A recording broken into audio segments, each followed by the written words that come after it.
নিজেরও হারলো, আমাদেরকেও মারলো। ব্রাজিল হারার পর আমাদের হাজার হাজার পিস যাচ্ছি রয়ে গেছে, এবার লাখ লাখ টাকা আবার লোকসান হয়ে গেছে।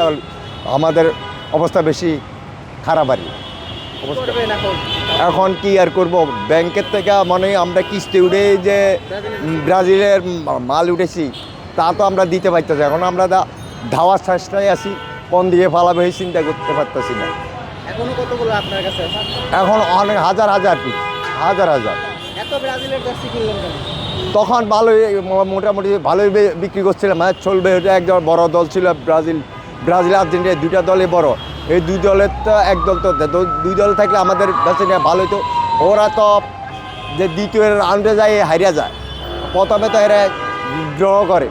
ওরা আমরা সেই দিনে বুঝতে পারলাম যে না, সে টিকবো না। ওর দাদার আমলের কথা বলতে বলতে চলে যাইতেছে। তারা এই 24 বছর 25 বছর ভিতরে তারা একটা সেমিফাইনাল বা কোয়ার্টার ফাইনালও যাইতে পারে না। হারিয়ে যাওয়ার পরে হেরে নিজেরও হারলো, আমাদেরকেও মারলো। হেরাও মরলো, আমাদেরকেও মারে। আমাদের যারা ছোটোখাটো ব্যবসায়ী রয়েছি তারা মরলাম। তাদের পোশাক বিক্রি করে যাচ্ছে বিক্রি করে আমাদের অতিরিক্ত খুব বেশি লসে আছে।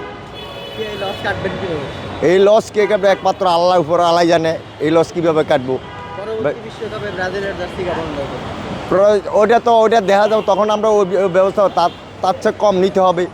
এখন আগের থেকে এখন থেকে এই বছরের থেকে এখন তো এবারে তো বেশি নিচে যাচ্ছে ব্রাজিল। মনে খেলতে পারবে, তার তো খেলতে পারলো না। হেরাও মরলো, হারলো, আমাদেরকেও হারাই দিল, আমাদেরকেও লস দিল, তারাই লস খাইলো।